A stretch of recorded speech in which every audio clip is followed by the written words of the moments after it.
സ്വാതന്ത്ര്യത്തെക്കുറിച്ച് ഇത്രയേറെ ചിന്താക്കുഴപ്പം ഉണ്ടായിട്ടുള്ള മറ്റൊരു കാലവുമില്ല എന്നാണ് എനിക്ക് തോന്നുന്നത്. അവരവർക്ക് തോന്നുന്നതെല്ലാം ഉത്തരവാദിത്വമില്ലാതെ എവിടെയും വിളിച്ചു പറയുന്നതും ചെയ്യുന്നതുമാകുന്നു സ്വാതന്ത്ര്യം എന്ന് പലരും ചിന്തിക്കുന്നു. അത് സ്വാതന്ത്ര്യമല്ല, ബന്ധനമാണ്, വഞ്ചനയാണ്. യഥാർത്ഥ സ്വാതന്ത്ര്യം എന്താണ്?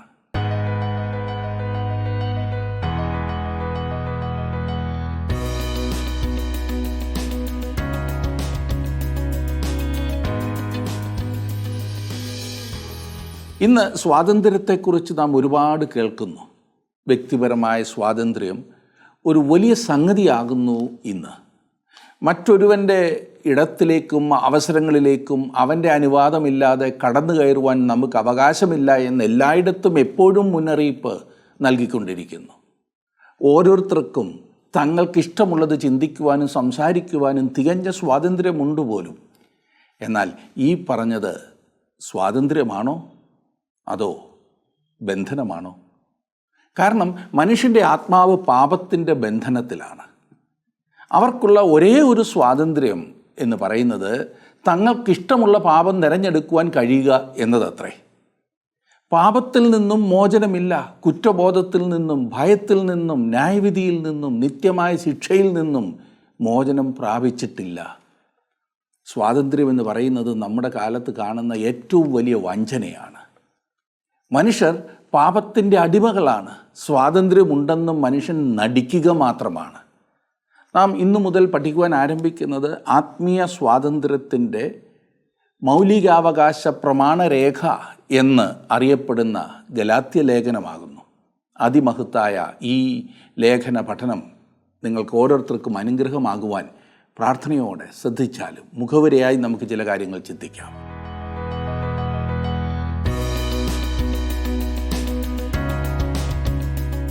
വളരെ പ്രധാനപ്പെട്ട ഒരു ലേഖനമാകുന്നു ഗലാത്യ ലേഖനം എന്ന് ഞാൻ പറഞ്ഞാൽ, ഞാൻ എല്ലാ പുസ്തകത്തെക്കുറിച്ചും അങ്ങനെ പറയുന്നുണ്ടാകുമെന്നായിരിക്കും താങ്കളുടെ പരാതി. ഏതായാലും പഠിക്കുമ്പോൾ അറിയാമല്ലോ. ഇന്ന് ഈ ലേഖനത്തിൻ്റെ മുഖവുരയായി ചില കാര്യങ്ങൾ ചിന്തിക്കുവാൻ ഞാൻ ആഗ്രഹിക്കുകയാകുന്നു.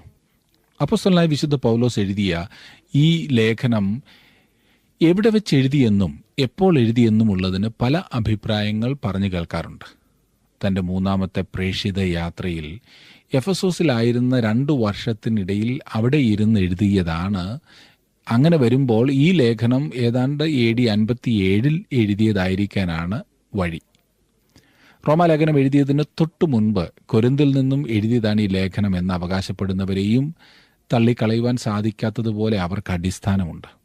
രണ്ടാമത്തെ പ്രേക്ഷിത യാത്രാ സമയത്ത് AD 53 ഏപ്രിൽ മാസത്തിലായിരിക്കും കൊരിന്തിൽ വെച്ച് ഈ ലേഖനം എഴുതപ്പെട്ടത് എന്ന് ചിന്തിക്കുകയും അവകാശപ്പെടുകയും ചെയ്യുന്നതായിട്ടുള്ള അനേകരുമുണ്ട്. ആ സമയത്താണല്ലോ പൗലോസ് ഗലാത്യ പ്രദേശങ്ങളിൽ നിന്നും വന്നത്.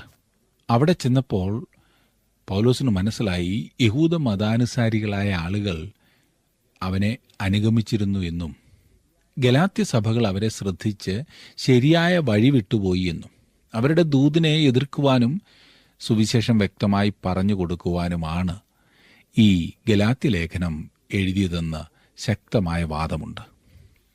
പൗലോസ് എഴുതിയിട്ടുള്ള ലേഖനങ്ങളിൽ നമുക്ക് ഇന്ന് ലഭ്യമായിട്ടുള്ളതിൽ ആദ്യത്തേതാണ് ഗലാത്യ ലേഖനം എന്ന് വിശ്വസിക്കുകയും പഠിപ്പിക്കുകയും ചെയ്യുന്ന അനേകം വേദപണ്ഡിതന്മാരുണ്ട്.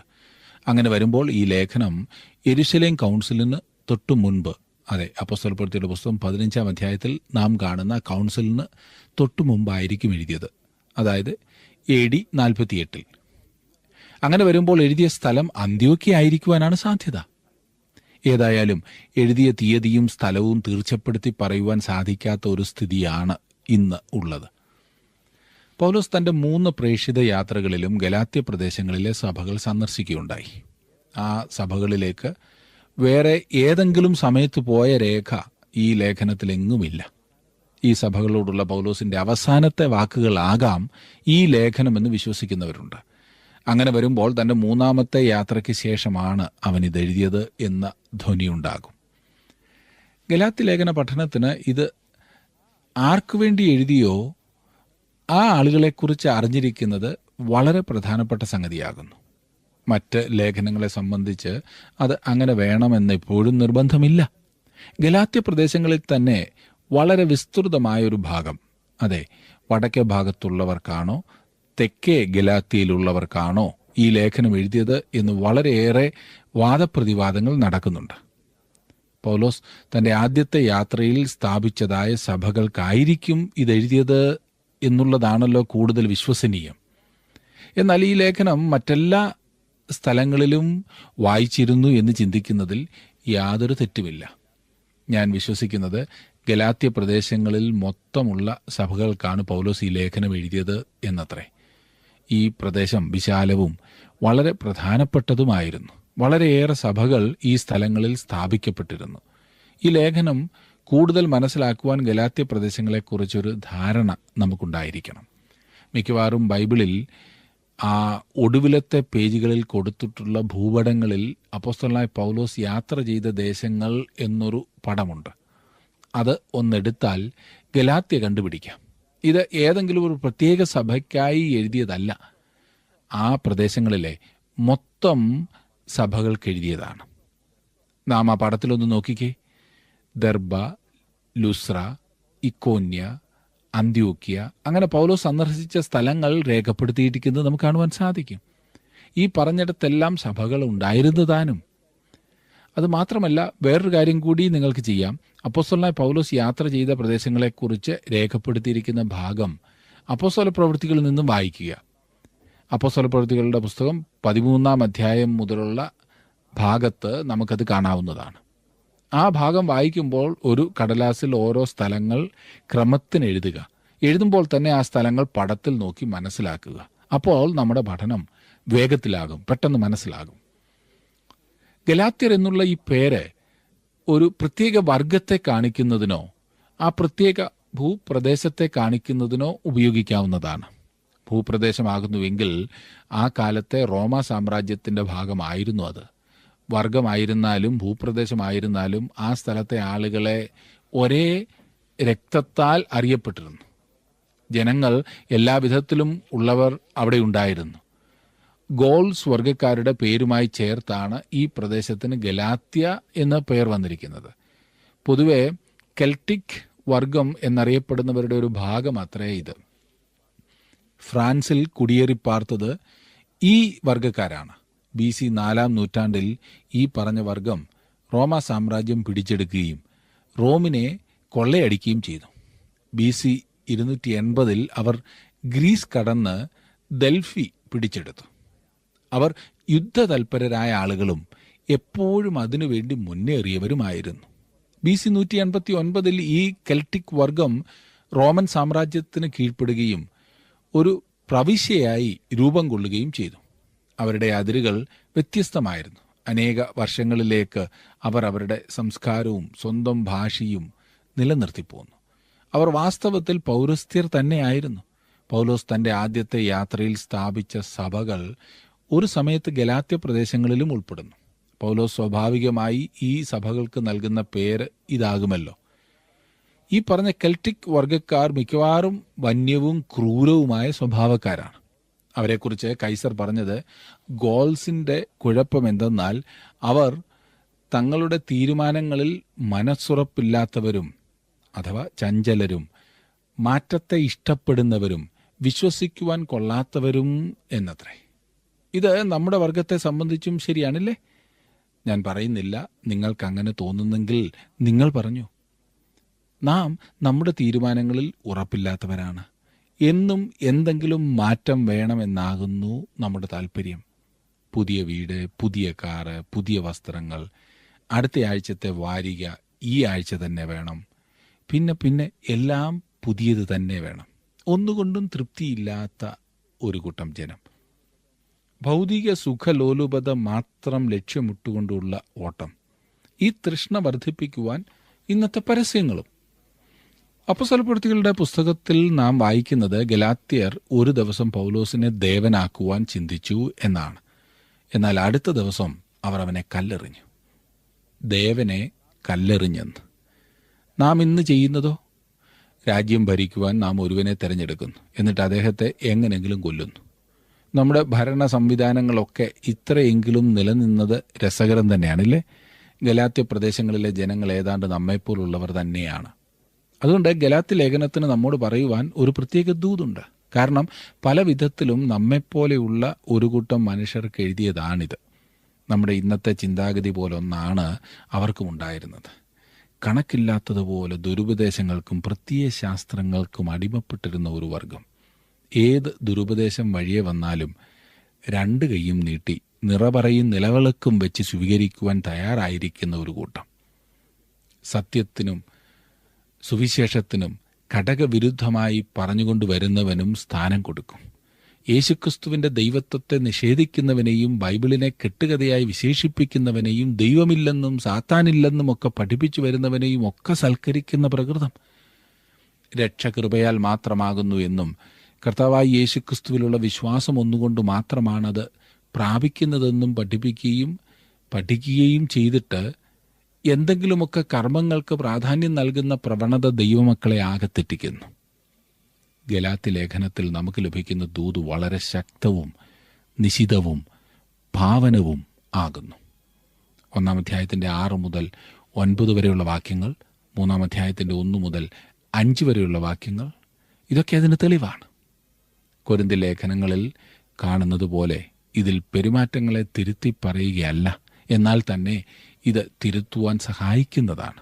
അവരുടെ വിശ്വാസത്തിൻ്റെ അടിത്തറ ആക്രമിക്കപ്പെട്ടിരുന്നതിനാൽ ഗലാത്യയിലെ വിശ്വാസികൾ വലിയ അപകടസന്ധിയിൽ ആയിരുന്നു.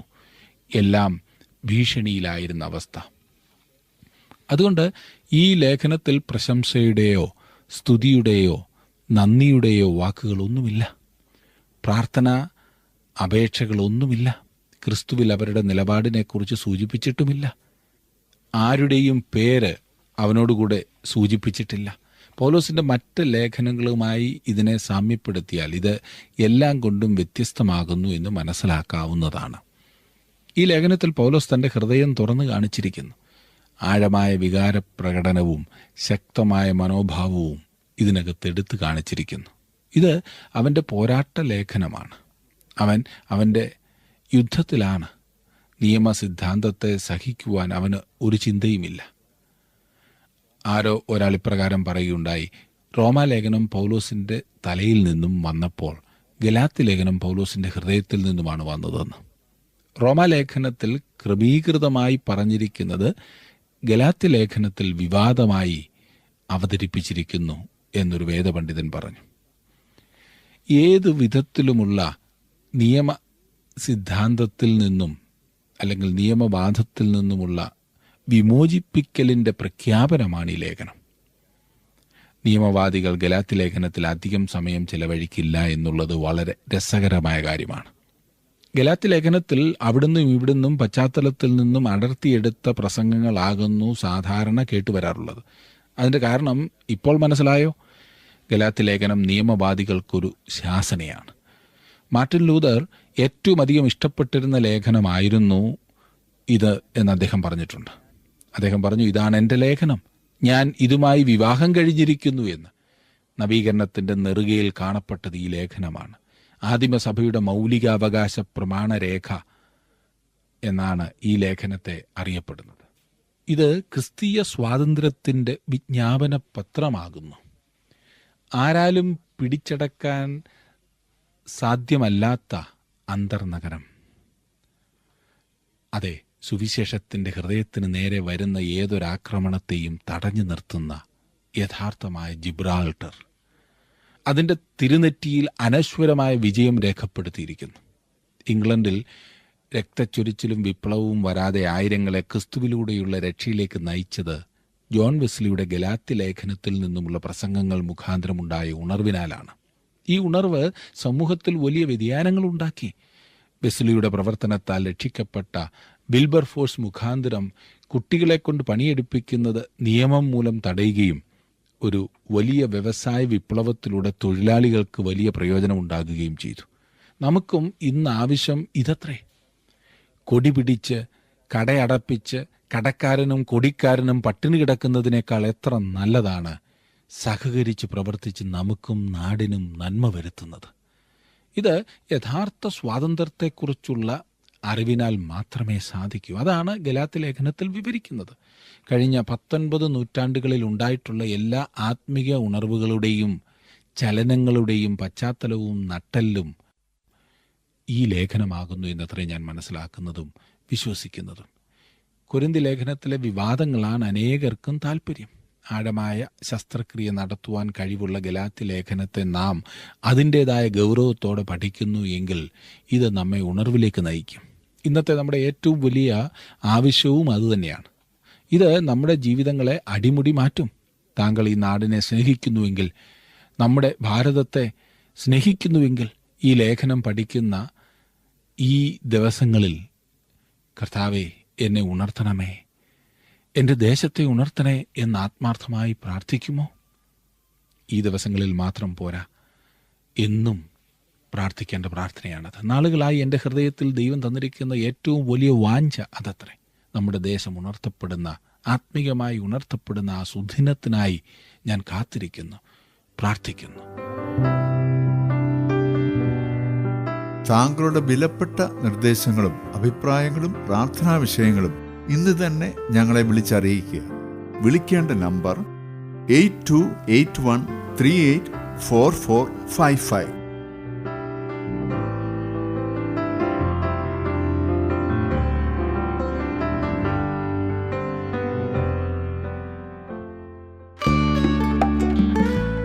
ഇന്നത്തെ പ്രോഗ്രാം താങ്കൾക്ക് ഇഷ്ടപ്പെട്ടുവോ? എങ്കിൽ ഉടൻ തന്നെ ഞങ്ങൾക്കൊരു മിസ് കോൾ തരിക. അടുത്ത വിജയി ഒരുപക്ഷെ താങ്കളായിരിക്കാം.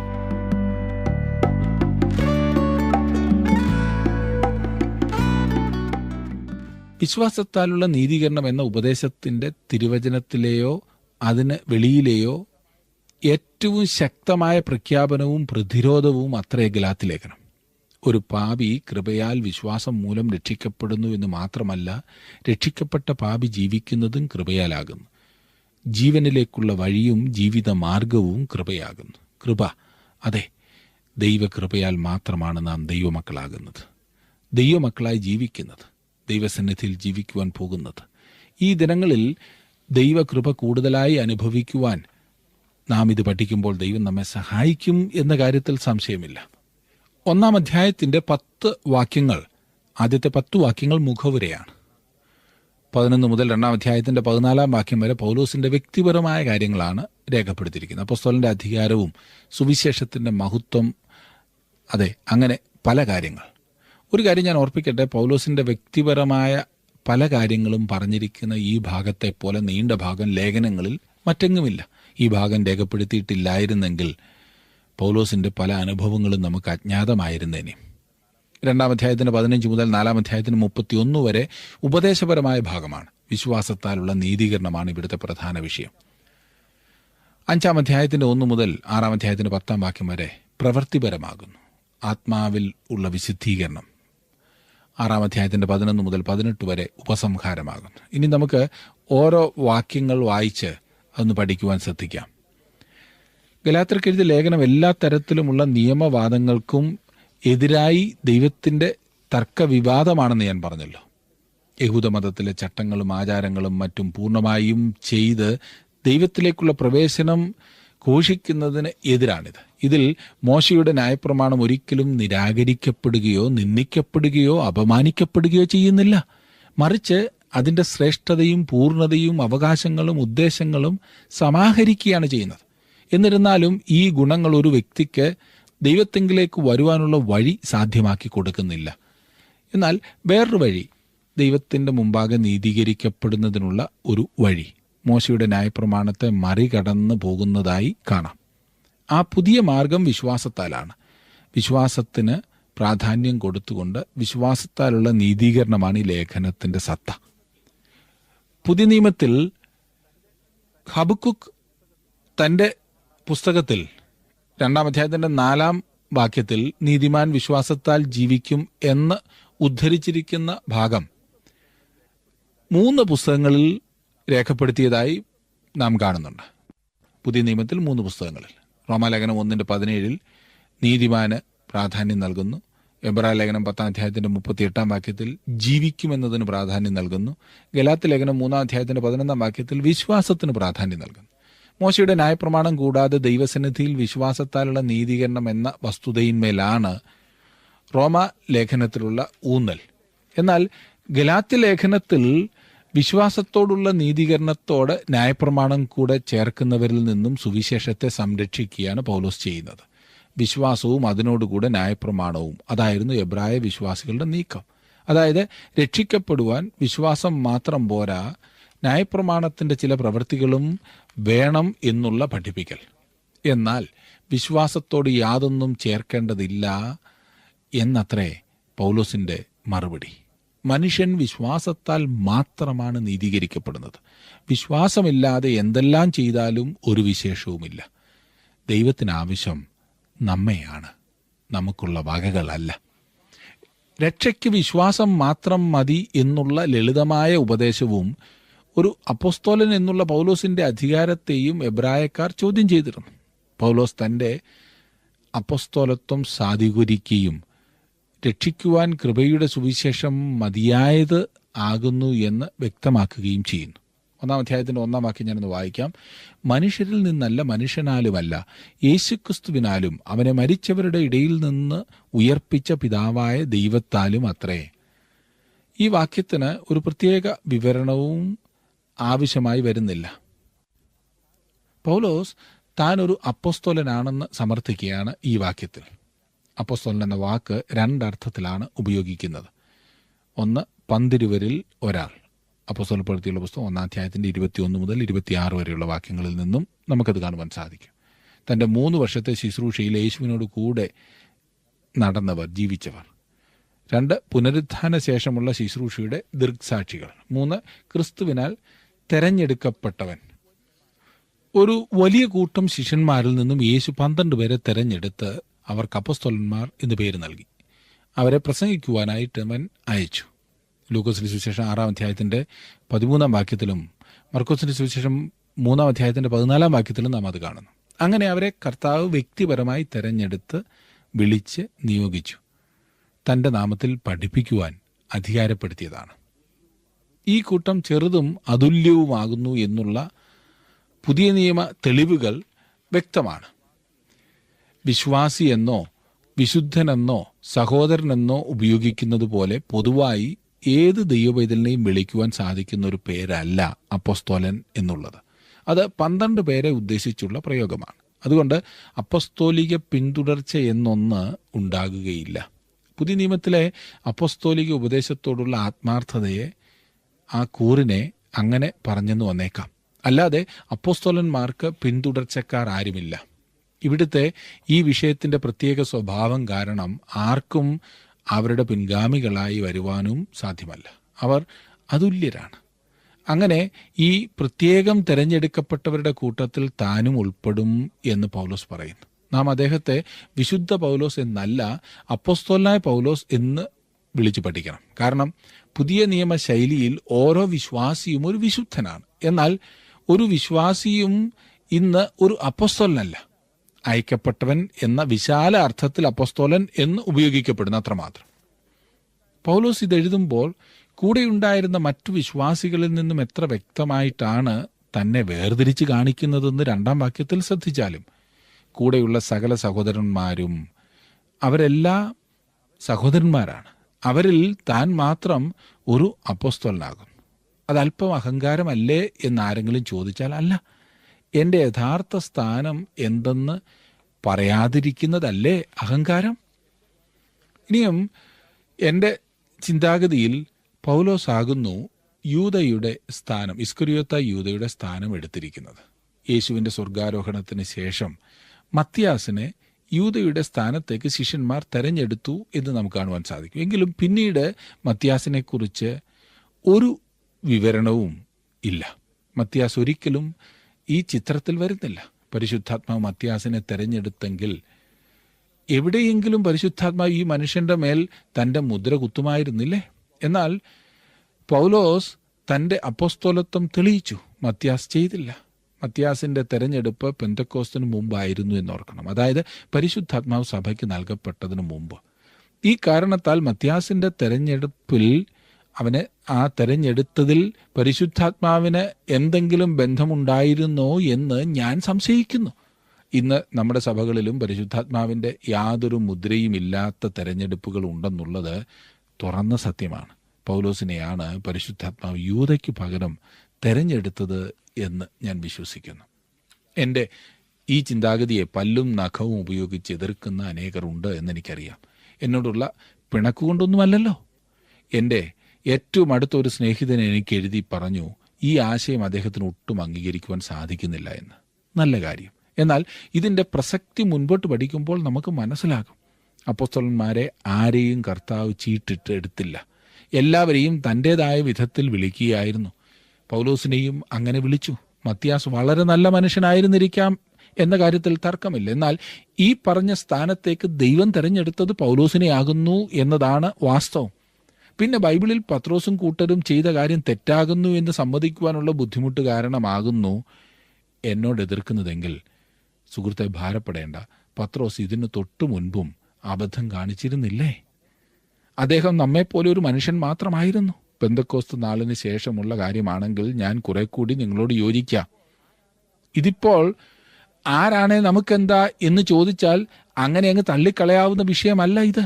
പൗലോസ് അപ്പോസ്തലന്മാരിൽ ഒരാൾ അല്ല എന്ന് സ്ഥാപിക്കാമെന്നുണ്ടെങ്കിൽ അദ്ദേഹത്തിൻ്റെ ലേഖനങ്ങളൊക്കെ അപ്രസക്തങ്ങളാകും. ദൈവം എല്ലാം തൻ്റേതായ വിധത്തിൽ തന്നെ ചെയ്തതാണ്. മുൻപോട്ട് പഠിക്കുമ്പോൾ നിങ്ങൾ തന്നെ അത് സമ്മതിക്കും എന്ന കാര്യത്തിൽ സംശയമില്ല. 1-ാം വാക്യത്തിൽ മനുഷ്യരുടേതല്ല എന്നുകൂടി പറഞ്ഞിട്ടുണ്ട്. മൂലഭാഷയിലെ അപ്പോ എന്ന് പറയുന്ന പദപ്രയോഗം മനുഷ്യരിൽ നിന്നല്ല എന്ന അർത്ഥം കൊടുക്കുന്നു. അതായത് അനുഷ്ഠിതമല്ല എന്ന് സാരം. താൻ അപ്പോസ്തോലനായത് ഒരു പ്രത്യേക കോഴ്സ് എടുത്ത് ഒരു സ്കൂളിൽ പഠിച്ചതുകൊണ്ടോ ഒരു നിയമനം കൊണ്ടോ അല്ല.